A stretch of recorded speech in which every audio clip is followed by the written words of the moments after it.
All right, good morning, beautiful people of Lagos, Nigeria, wherever you are listening from. This is Follow the Money, brought to you by Naira Metrics. My name is Ugodre Obichuku, and I am going to be anchoring this today. What a week it was last week. If you were in Nigeria, we had a bumper week when it comes to macroeconomic news, and so there's so many things to dissect today.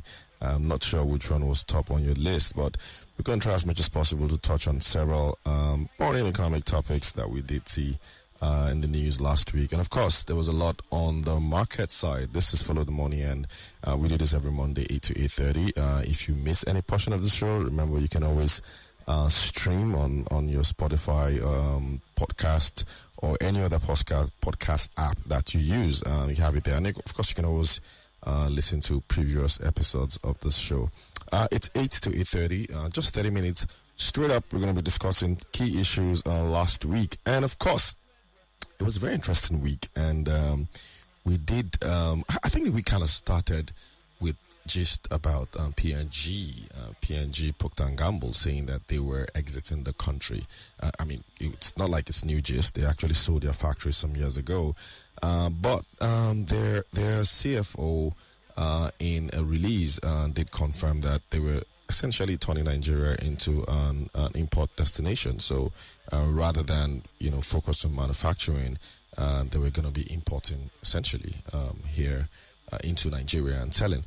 I mean, of course, there was a lot of debate about this in the news. A lot of people complaining that, look, we seem to be losing a lot of businesses.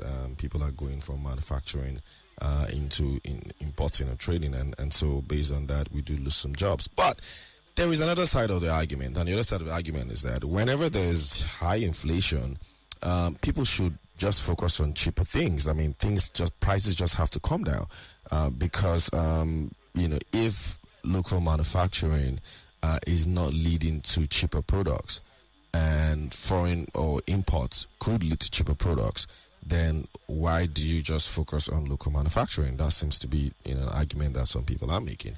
And that kind of makes sense, even if you don't like it or not, because at the end of the day, people just want to be able to afford things. That's really what is important right now. And with inflation at the sort of numbers that we have it today, 27%, we're at a period where, look, what your focus is right now is to bring down prices of goods and services.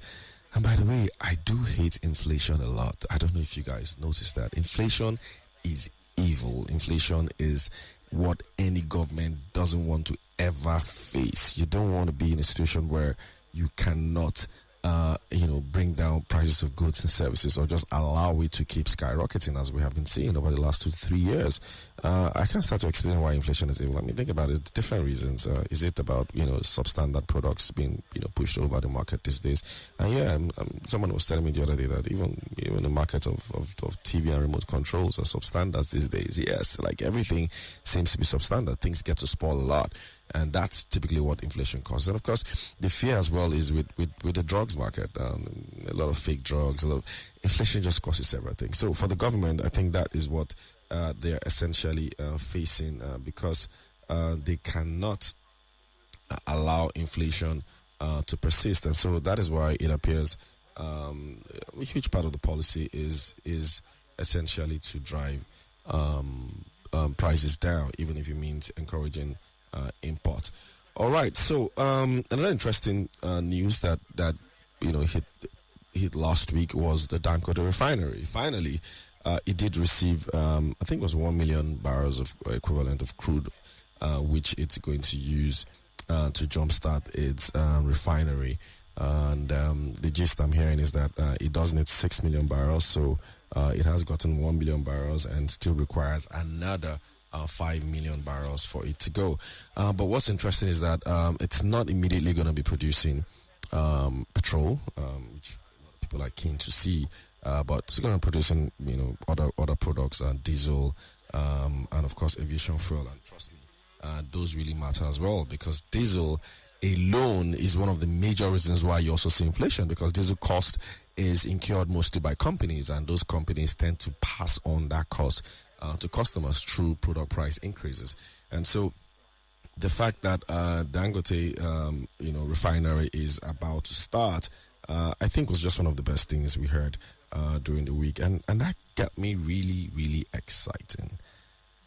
Finally, after almost a decade of talking about this refinery, it does seem like work is about to start, and that gladdens my heart a lot. I'm hearing that the first set of crude, it's going to be out in the first set of product. It's going to be out in January, just a few weeks from now. They've just received first batch of 1 million barrels of crude from Shell. They're expecting a few more batches. I think it's going to be in 5 installments, and then they can now start to produce as much as possible. And according to the data that we got, that refinery can actually meet all of Nigeria's requirements. So that's quite astonishing. It can meet all of Nigeria's requirements. And so even though the government doesn't really know for sure how much petrol, especially that we consume in Nigeria, some people tell it's 40 million liters per day or something. But I mean, take that data with a pinch of salt. But then, the information that we get is that it's going to meet the entire requirement that we need as a country. Another interesting thing that I got about the refinery is that it would give us, not us, but the refinery itself would generate around $27 billion annually in revenue. That is just incredible. I mean, think about it. Nigeria, the federal government, or Nigeria earns an equivalent of about $30 to $40 billion in foreign inflow, forex inflow from crude oil alone in a year. And if you also look at diaspora remittances, that's the money we get from diaspora Nigerians, it's around $20 billion a year. And of course, you also look at money that comes in from foreign investors, which we call capital importation. It's typically, $25 billion, $30 billion a year as well. And usually when we have that kind of inflow, and the exchange rate tends to be pretty stable. And so if Dangote Refinery has a potential to do $27 billion in revenue in a year, don't you think all that money is going to come into Nigeria as some form of FX liquidity and could help the FX situation? I actually think so as well. And so if you look at it from that point of view, it does look like there's just a lot of positives around this refinery coming on stream. And the negatives, they're just very limited negatives. And I don't think people can tell you is that, well, it looks like it's going to be a major monopoly and they're going to monopolize the entire market. Small players can't play, there won't be competition, blah, blah, blah. You're going to hear all that stuff. Trust me. You're going to hear all that stuff over the next months and years. But in the meantime, I think that it's just more wins than losses, than negatives. And so, I mean, we do hope that all of this comes through, and that's what we're hoping happens. And then maybe coming through is not that the refinery is producing and the company is making money. At least the lives of Nigerians are improved, and so we don't have to focus a lot on importation of fuel, which happens to be Nigeria's largest source of imports. Where we get the most imports from is where we spend most of our imports is in fuel, and that is not good at all, for the country. And so, but now with this, we will not need to spend a lot on fuel, when it comes to importation. Right. And so, interesting thing as well that happened last week on the macro side was foreign data. We did get our foreign data, foreign importation data, balance trade data from the MBS last week as well. And interesting thing about the data is Nigeria did have a trade surplus of 1.89 trillion again in 2023 third quarter. That's what we got. 1.89 trillion in foreign balance of trade. So that essentially means that we got a lot more export than we did compared to import, which is not bad because when your balance of trade is positive, then that is net good for your economy. I mean, that's conventionally what it means. And so Nigeria did get a lot more exports compared to imports. And I'm going to try and maybe just give you a little bit of rundown of some of those numbers as was published by the MBS third quarter. Third quarter balance of trade, like I said, was 1.89 trillion compared to 1.25 trillion in the preceding quarter. So total trade, that's combined exports and imports, was about 18.8 trillion naira.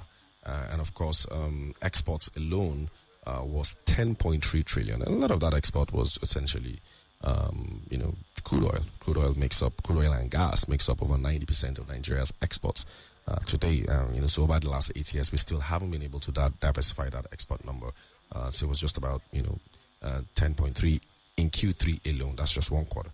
And of course, imports was 8.47 trillion in the third quarter. Most of that import, huge portion, I think it was over 20% of it or so, was essentially on petroleum imports. So that just shows you how much the Dangote refinery can suck out in terms of the need for us to spend our dollars to import, because if you're spending 1.8 or so trillion on crude oil export, then that's about over $1 trillion on crude oil export, then that essentially is almost like $1 billion on crude oil exports alone. And of course, Nigeria has trading partners, and China continues to dominate. China has been dominating for almost a decade now. China is the largest destination when it comes to imports into Nigeria. China is like number one. It's always been number one. It's been number one for years now. And so from what we gather, China alone constituted about 1.9 trillion in terms of total imports into Nigeria, and that's about 23% of the total. Of course, next to China is Belgium and India, and so you want to also look at those trends. And if you look at some of those countries where we're getting imports from, do you think that this sort of products that are coming from those countries are really quality products? I actually think you're going to get a lot more imports from countries that are typically associated with maybe substandard products. Not that they are substandard, but compared to maybe countries that have a lot more higher quality products. And that is not bad at all, because that tends to happen in high inflationary environment when people are looking for things that are cheaper, things that you can afford.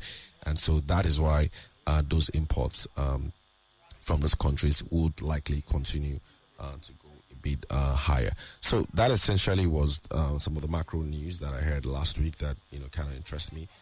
There were a whole lot of other ones like that, that made the news last week.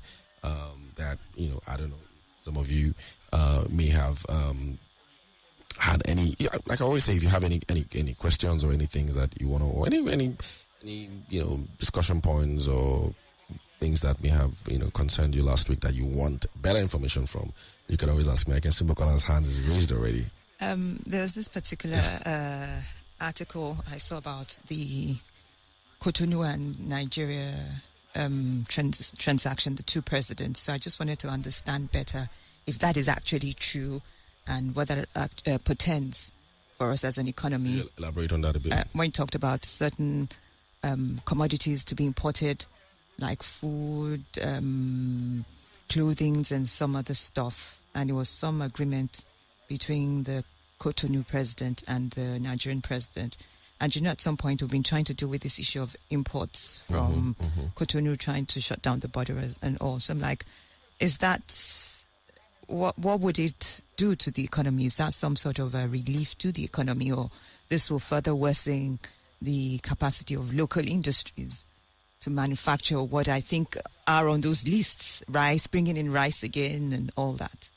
Very good question, Bukola. And like I said earlier, and I also put out on my Twitter handle last week, it appears that the current government is likely going to be, unlike the previous one, less focused on local manufacturing. It's not like they're not going to encourage local manufacturing, but I don't think it's going to be a cornerstone of their their policy, because when you focus a lot on local manufacturing, then you tend to be forced to stifle imports or trade in general through increasing of taxes and tariffs and things like that.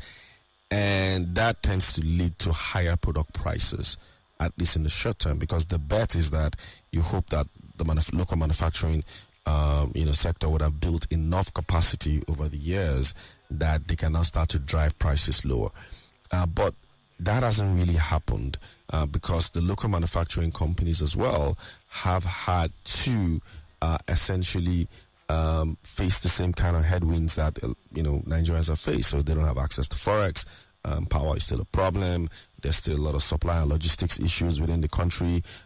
Some of them face a lot of multiple taxes, so it's difficult for them to actually price things. And then they also pay a lot in importation of raw materials, which I guess that deal is meant to address. So that is some of the challenges that they face. So when you're in a high inflationary environment, you don't tend to want to just focus a lot on local manufacturing. So that is why there's emphasis now on trying to reduce a lot of the import barriers. Like you heard, the central bank governor said it 2 weeks ago that they're not going to continue with those 41 ban items that was in place during the Emefiele era, and which a lot of those things were actually in place because we're trying to encourage local manufacturing. So those will things that help? Will that help in the long run? So it does help with prices because prices tend to come down. Prices of goods and services reduce. They're not as high as they should be. Because then people can now start, because remember, when things are very expensive, people look for substitutes, right? So whether it's toothpaste, whether it's household food item, you tend to look for substitutes because at the end of the day, you just want to survive and go on. And so when you don't have cheap substitutes, then that's a problem. So that is why sometimes what you tend to see is what we call sachetization or shrinkflation, where companies now produce things in sachets and make it smaller and all that, so that it can get to a price point that people can afford. For example, some people might not need an entire 1 liter of milk. They might just need 20% of that just to get by daily. And then you're going to see a lot of imports like that will come in at different prices and then outcompete superior alternatives.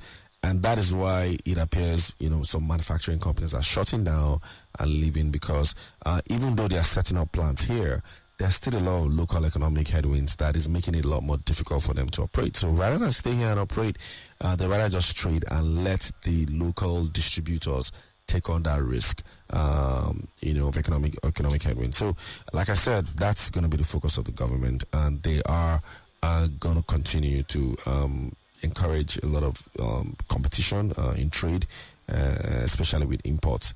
And because, again, like I said, it's all driven by inflation. The focus is to bring down inflation. So even if it means entering trade deals with other countries that share the same border with Nigeria, so that people can also import from there, then all well and good.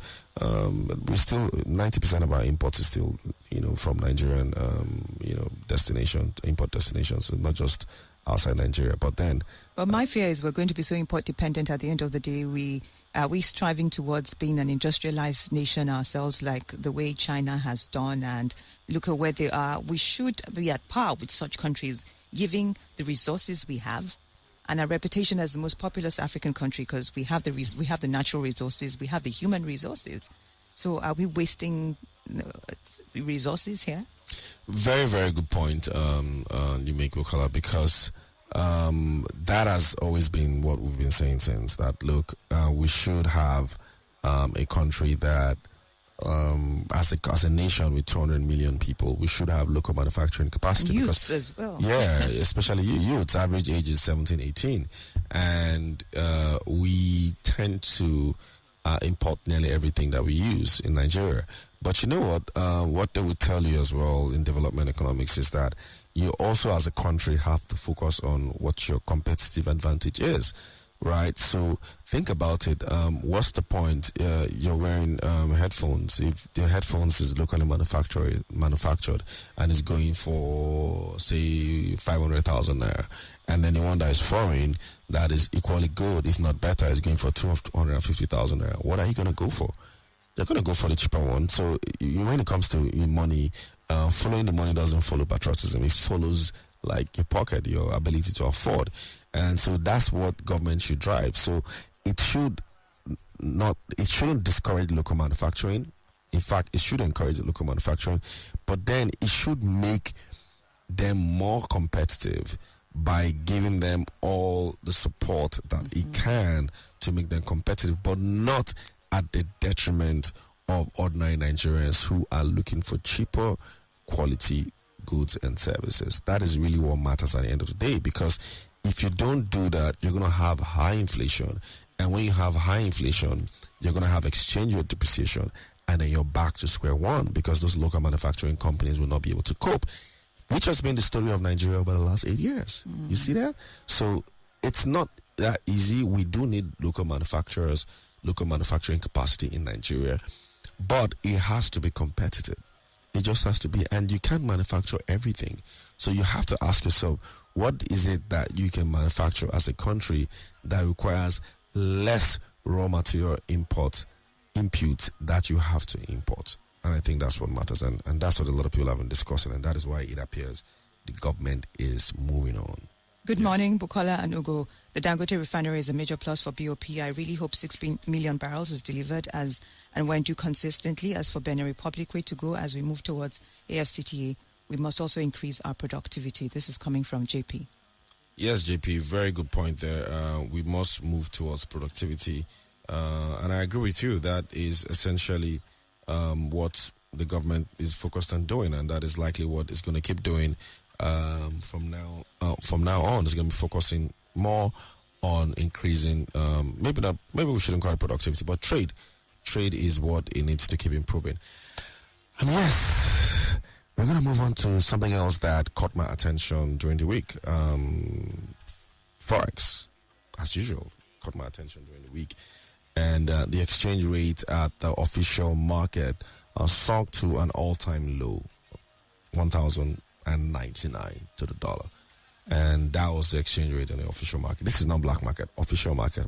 It's about 1,100. So you're now seeing that the official market and the black market is almost close to each other. Like I've always said, it's got to be between 5 to 10% disparity. And so at 1,100 naira that it closed last week, it appears that there was a massive devaluation that happened over the last 2 days. Of course, people would not ascribe that to devaluation because you might end up today and it strengthens again, like we've been seeing, like a yo-yo. So it might go back again to 800 something naira. But the essential thing is that it did drop to 1,099 naira to the dollar. So the dollar is pretty strong globally right now. The U.S. economy is blossoming, is stronger. They had another strong jobs numbers last week, and that is also putting fear that the U.S. Fed might not cut down interest rates. And in case you're wondering, how does that affect Nigeria? If interest rate is high in the U.S., then most investments will remain in the U.S. And so that means a stronger dollar, because they are not going to want to invest in frontier markets like Nigeria, which we do need because we need their dollars. When their dollars come into this country, then the exchange rate is stable. You're nodding your head. You're from Nigeria. You can't change that. Like, you're from a frontier market. I mean, imagine if you're from the U.S. You're from a frontier market. So those are just some of the things that we got to deal with. Third world problems. That's what they call it, third world problems. So we got to deal with third world problems. And so the exchange rate weakened on Friday. Not clear what it's going to look like this week, but I think what is clear is that officially the exchange rate between naira to the dollar did cross 8,000 naira, and it so how are we ended going to at stabilize 1,001. this now? I thought at some point there were some actions being taken to help reduce, and we're being promised that as at this time December we might be hitting a 700. And look at where we are. Look at where we are. That ain't happening. Not now. It's going to take a while before you see, even if that happens. I think, look, guys, like, let's be real. It's not about whether it's 2,000 naira to $1 or 3,000 or 200 to $1. it's about stability and predictability. I think that what we don't want and what we should pray never happens again is that constant depreciation that we experienced at some part this year, where every day is adding 10 naira, 20 naira, 30 naira, and on and on and on and on and on. We don't want to experience that this time around. That's not what we want. We want to have a market that is fairly priced and that is determined by realities. But what is happening now is there are, unfortunately, a lot of people that are, going to be facing a lot of hard times.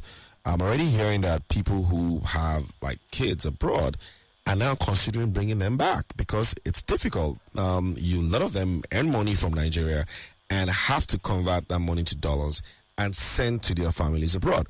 Because you see, it's not that simple. Usually let's say you have a family of 5, like husband and wife and 3 children, right? And so typically what happens is that the wife probably travels and goes with the kids, right? And probably in school. And all the while that the wife's in school for at least 1 year, the guy is going to be here footing a lot of all the bills. So most times you probably go to countries where the children don't pay school fees, right? But you got to pay your wife's school fees. And then you always have to send upkeep. So as at early part of this year, last year, there were, you could get FX for something because the government was essentially subsidizing because of fixed exchange rate. So that is not happening again. Exchange rate now is close to black market rate. So there's really probably no point going to the bank to go and buy the dollars, because even if you go to the bank to buy the dollars, they're not going to give it to you. So you're probably going to go to the streets and buy the dollars at 1,002. So think about it. When you make that decision, say a year ago or a few months ago, you made the decision thinking that you could get dollars at 400, 450, 460, or even 800 if it was at the black market. But now it is moved to about 1,000, 1,002. And maybe your income hasn't actually changed. So what then happens? Something has got to give. Something has got to give. So a lot of Nigerians are walking on a tightrope because of this FX situation. But of course, follow the money with me on Classic FM like 7.3, and of course on Spotify and podcast and anywhere that you listen to your podcast, whatever app that you use. And we do this every Monday, 8 to 8:30, 30 minutes straight up economic and markets related discussions. And of course, talking about following the money, because that's what we should really focus on. We want to make money, isn't it? And there was a lot of money made in the stock market last week, in case some of you did not know. First Bank, one of Nigeria's oldest bank, joined the 1 trillion market cap. Yeah, so it is now a SWOT. A SWOT essentially is stocks worth over 1 trillion naira. And there are not a lot of them out there. Dangote Cement, MTN, Airtel, Boa Cement, Boa Food, Zenith, GTB, Seplat make up the list of SWOT. And just recently, they welcomed First Bank into the SWOT class. Of course, Nestle used to be part of that, but, hard times for Nestle, and Nestle is no longer part of the SWOT. But they did, were there at some point. So stocks are still making a considerable amount of money. And of course, banks appear to be one of those sectors that are primed for making some good money for investors. Most of the banks that I know have doubled in terms of their value over the last, year to date, actually, they've doubled. And so, for those that are also looking for where to invest in, there are investment opportunities everywhere. There are investment opportunities in equities. There are investment opportunities in buying mutual funds.